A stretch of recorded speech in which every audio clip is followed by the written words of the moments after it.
kel nora lila, kel nora lila, hamse lanu mechila b'shehata ne'ila, kel nora lila, kel nora lila, hamse lanu mechila b'shehata ne'ila, matei mizbah keruhim, l'cha ha'ayinosim, u'mitzalim b'chila b'shehata ne'ila, kel nora lila, kel nora lila, hamse lanu mechila b'shehata ne'ila, shofchim l'cha nafsham, mechei pisham v'chachasham, hamsien mechila b'shehata ne'ila, kel nora lila, kel nora lila, hamse lanu mechila b'shehata ne'ila, heya lehem l'sitra, v'chaltem me'era, v'chotmem lehodagila b'shehata ne'ila,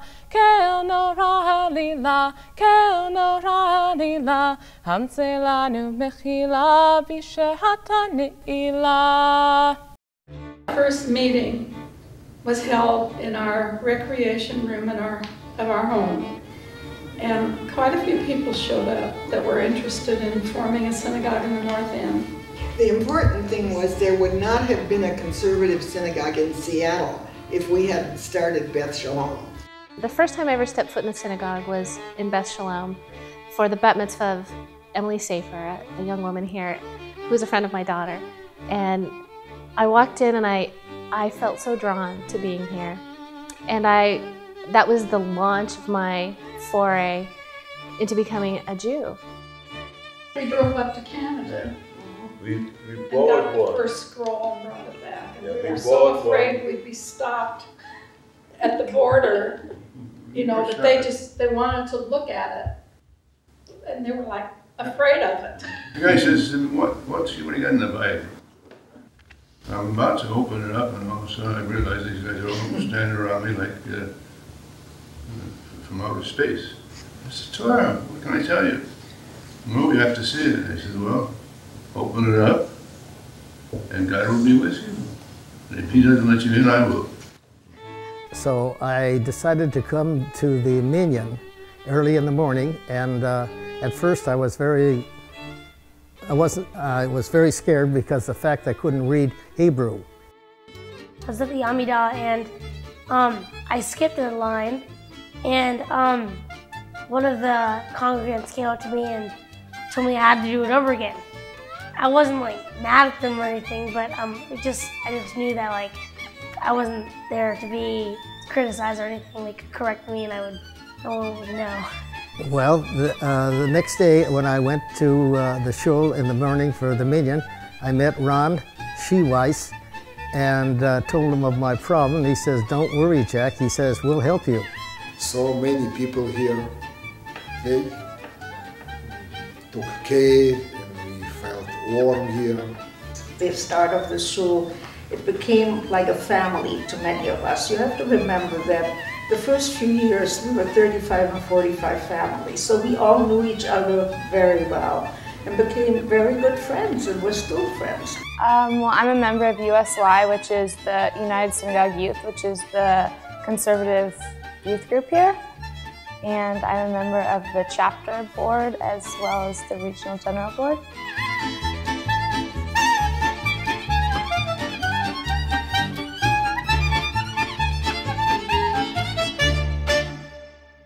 Being on the Mitzvah Corps is a really great opportunity to help the community, to give back to the community, to help people at a real time of need, and also at a time of simcha.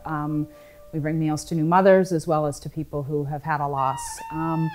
And the work for the last 5 years was really repaid tenfold recently when my fiance's mother passed away.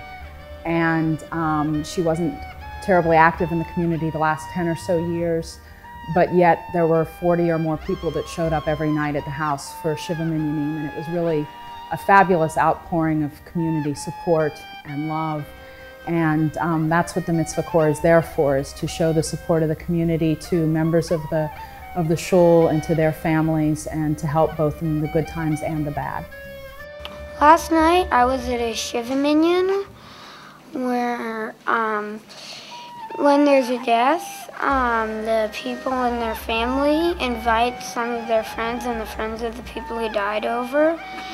And they do maybe a 20-minute service, and then they talk about the person who died a little, and there's usually food there. But more importantly, you're remembering and honoring the memory of whoever died.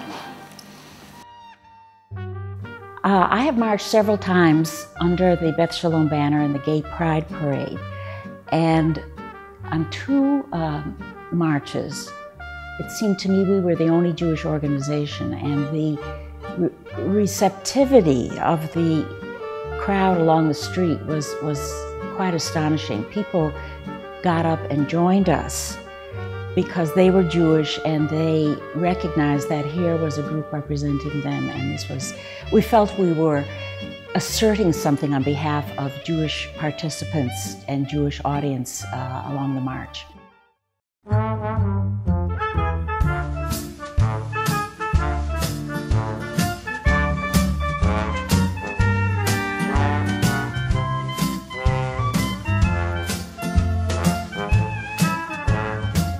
So we're making Israeli army hats for Oral Nachal, which is a stealth unit that's based in northern Israel.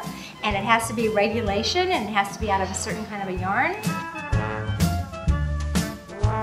Since Moshe is my homeboy.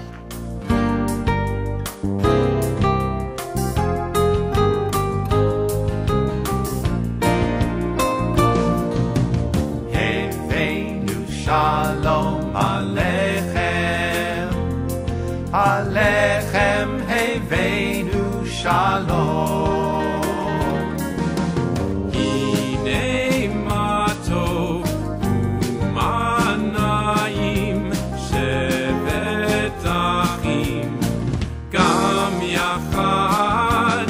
Hine ma tov u'ma na'im shevet achim gam yachad.